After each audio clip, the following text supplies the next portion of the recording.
I'm doing it again, talking about deconstruction again. Maybe I should change the name of my channel, like Deconstruction Dean or Dean Deconstructed.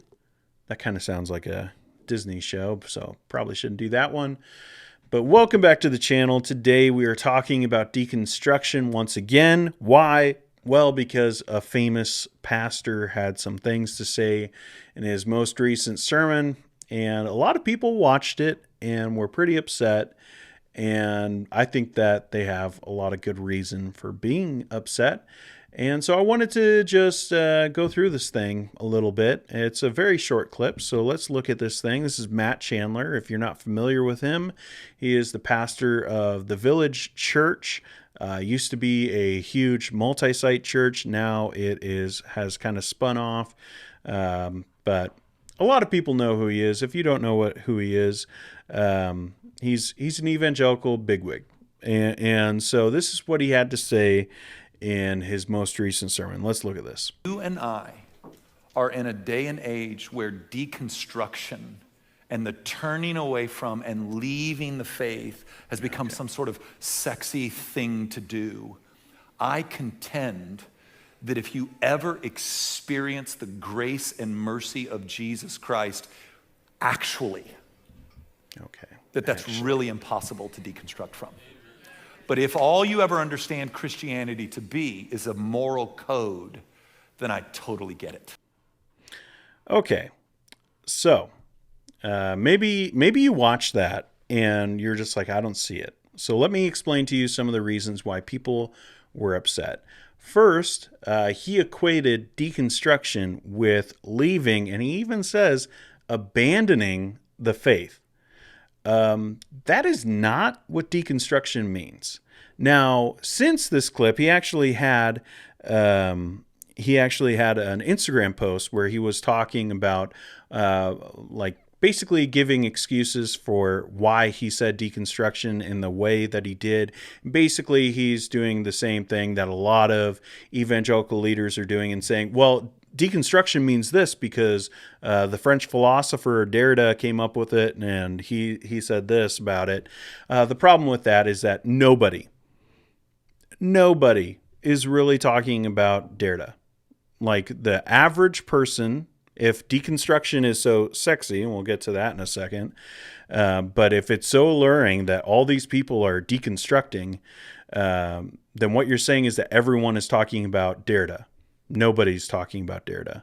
The only people who are talking about Derrida are people who don't understand what the average person means by deconstruction. And that kind of shows me he's pretty detached from his congregation, or at least the normal people, like the average Christian, because if you weren't, you would understand that a lot of people are, like the vast majority, I would say, I mean, I'm just coming up with a number here, but I would assume it would be in the upper 90% of the percentage of people would be that they would have no understanding of who Derrida is.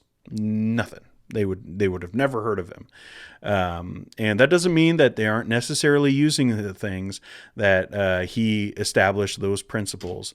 But when people are talking about deconstructing, it is the word that they are choosing to use when they're talking about questioning their faith, not abandoning their faith, like he says here. Are in a day and age where deconstruction and the turning away from and leaving the faith has become some sort of sexy thing to do. So the leaving and abandoning of the faith, that's what he equates deconstruction with, but it does not mean that. It doesn't always necessarily mean that someone is going to abandon the faith. If you are going through this, because I have a lot of people who watch my videos who are in the process of deconstruction. I've talked with some of you guys, and you aren't wanting to leave the faith. You aren't wanting to abandon Jesus, but you're looking at the church and you're saying there's a lot of junk here. There's a lot of hypocrisy. There's a lot of outright sin and a lot of systems that have been established for people just to get power and influence. And does that really jive with the gospel of Jesus Christ as recorded in the Gospels? And you're saying no. And so it's a process that you're going through. I will also say the whole idea of saying, this is just me. Let me know if you agree with me, though. I think it's weird when people talk about things being sexy and like what they really mean is cool or popular.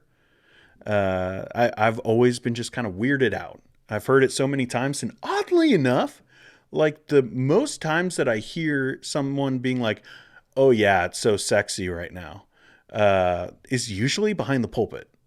And that's really gross. I just find it really weird when pastors are wanting to use that term, and they most often use it behind the pulpit. I don't think it's appropriate, but let me know if you agree with me. But I will say the reason why a lot of people are upset is because he used that term for it, or this idea of it being popular, and that's why people are doing it. Or at least that's what he's inferring. The reason, the motivation why people are leaving and abandoning the faith through their deconstruction process is because it's so sexy right now, because it's popular.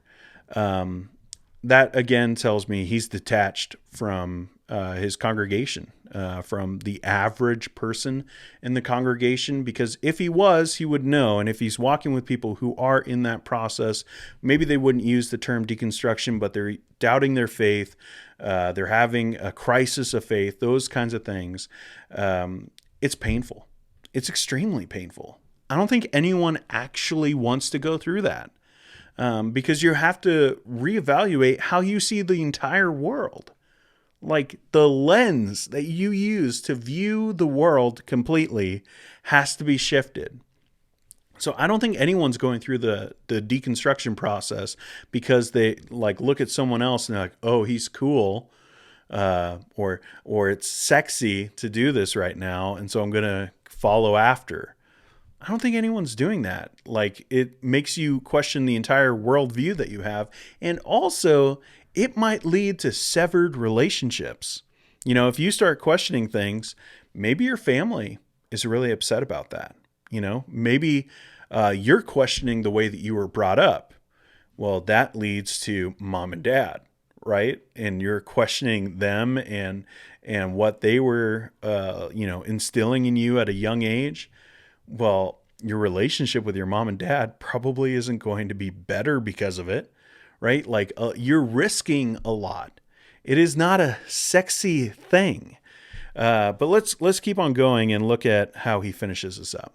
I contend that if you ever experience the grace and mercy of Jesus Christ, actually, okay, that's the big word. That's really impossible to deconstruct from. But if all you ever understand Christianity to be is a moral code, then I totally get it. Okay. So I'm a Calvinist. All right. I say that a lot on my channel. I make it abundantly clear. I'm a Calvinist. I'm a 1689 Reformed Baptist guy. So I believe in the sovereignty of God. So I can agree theologically with what he is saying here.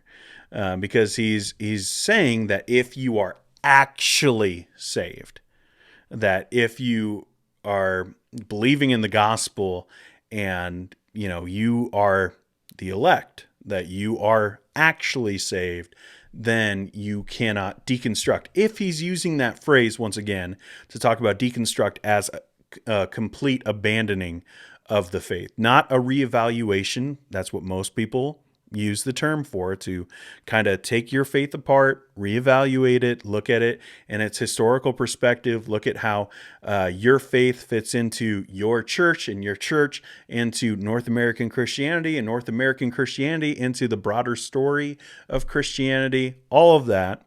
That's usually what people are referring to. But if you mean abandoning the faith, then theologically, I could agree with that. The problem, though, is how do you know?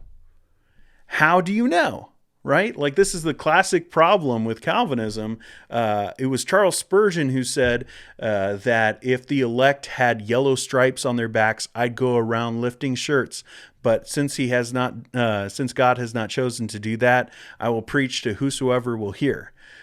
So that's the conundrum, right? Who are the elect?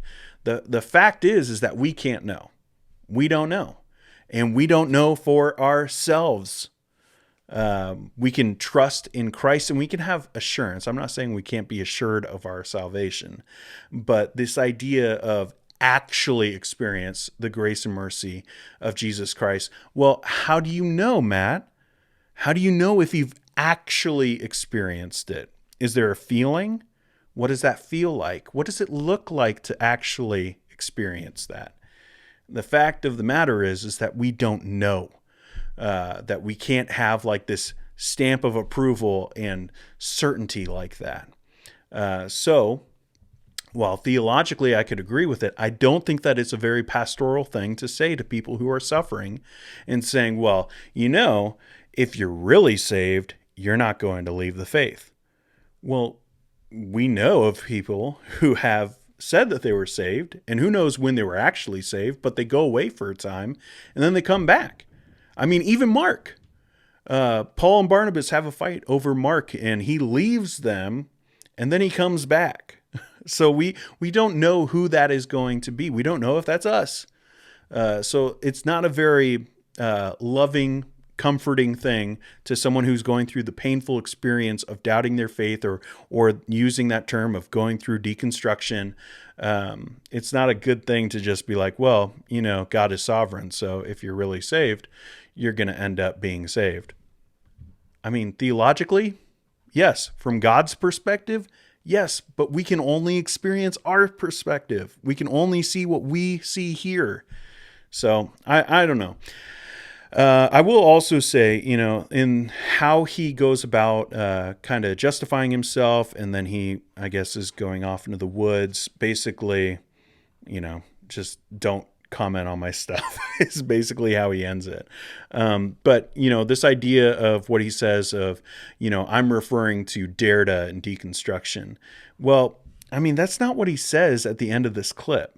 At the end of this clip, it's very clear that he's going at people who are concerned about rules, legalism, hypocrisy, things like that.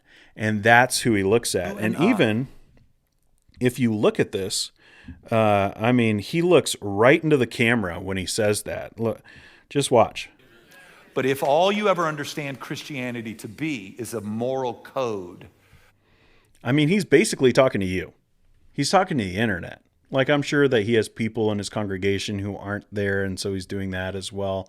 But, I mean, I think there's purpose behind that. Matt Chandler is a really good speaker, and I think that there's forethought to that, to look into the camera and say, a moral code. And so he's basically saying, hey, deconstructionists, all you're concerned about is morality. And well, that means to me that he's not actually talking about Derrida, because Derrida would be more of certainty, that you can't be certain about things. And so if you're concerned about, morality, then I don't think that you're talking about deconstruction in the way that Derrida talks about it. You're talking about deconstruction in the way that most people are. So I think it was basically a cop-out. But what can we do with this? This isn't a good clip, but what can we do with this? Well, if you're a pastor, I think we could be a little bit more compassionate and loving and gentle toward people who are going through the process of deconstruction. Not that we're coddling them and saying, good for you that you're doing this, even though I think it was Paul David Tripp on the most recent episode of The Rise and Fall of Mars Hill. He said that everyone should deconstruct their faith, and said something to the effect of, if we're so loyal to the culture of Christianity that we're scared to deconstruct our faith, that is a huge problem.